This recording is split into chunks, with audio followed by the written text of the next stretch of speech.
Bonjour les Vendéennes, bonjour les Vendéens. Je vous propose aujourd'hui de revenir sur un fait divers tragique qui secoua le Sud-Vendée et les Deux-Sèvres au milieu des années 30. Une histoire d'anarchistes faussaires qui se terminera sur l'échafaud. L'affaire Joseph Flower, le faux-monnayeur de l'Orbry.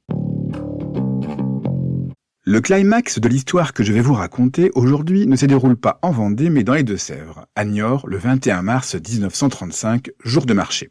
Il fait beau et la foule s'active autour des stands quand soudain, une très forte déflagration retentit et fiche tout le monde, clients comme commerçants. Plusieurs coups de feu s'enchaînent et l'on voit surgir dans la rue Sainte-Marthe un petit homme en costume clair, un pistolet à la main. À quelques mètres de là, un agent de police est à terre, blessé à la jambe, au poignet et au thorax. Le fuyard bouscule avec violence les badauds qui ne se poussent pas assez vite, menaçant de son arme ceux qui esquissent un mouvement en sa direction.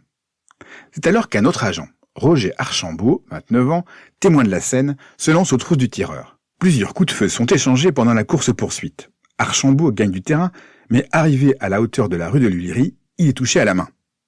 La blessure est légère, mais l'empêche de continuer. Persuadé que le barillet du fuyard est vide, Archambault hurle alors « Arrêtez-le » aux passants. Un jeune cycliste tente en vain de le faire tomber en jetant son vélo dans ses jambes. Puis c'est au tour de Salomon Gison, manœuvre et pompier volontaire, de se jeter sur lui. Il réussit à le ceinturer et le faire rouler à terre quand un dernier coup de feu retentit. Il restait une balle pour Salomon.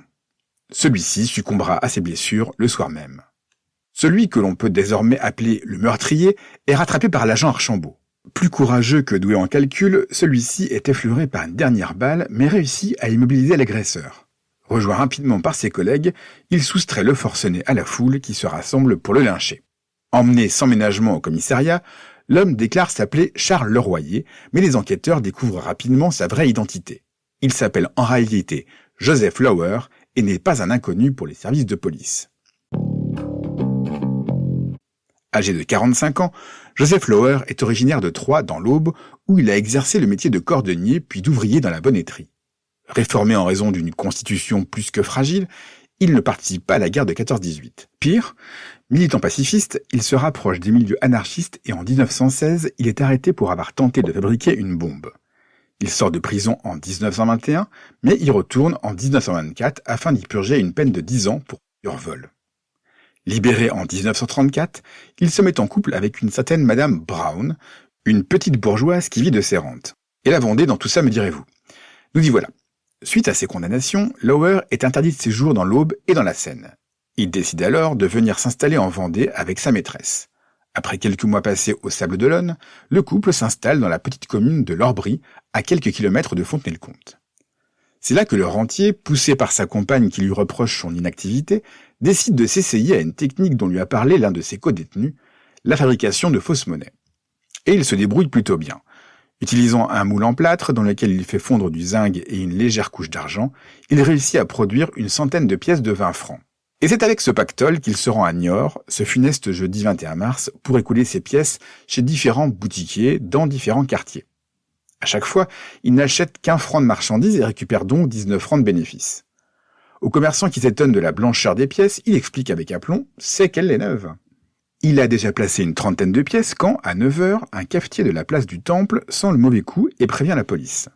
Le signalement de Lauer est communiqué aux agents et 1 heure plus tard, le policier Louis Charrier le repère et l'interpelle en douceur devant le Grand Café.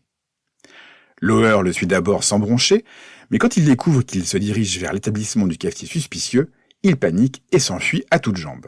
Immédiatement pris en chasse par l'agent, plus rapide et plus costaud que lui, Lauer sort alors une arme et tire sur Louis Charrier qui restera invalide à vie. Vous connaissez déjà l'épilogue de la course-poursuite. Enfin, pas tout à fait. Condamné à mort pour meurtre, tentative de meurtre et faux monnayage, Joseph Flower sera exécuté le 17 décembre 1935 devant les portes de la prison en présence de 2000 personnes. La dernière exécution d'un condamné à mort dans les Deux-Sèvres et l'une des dernières exécutions publiques en France.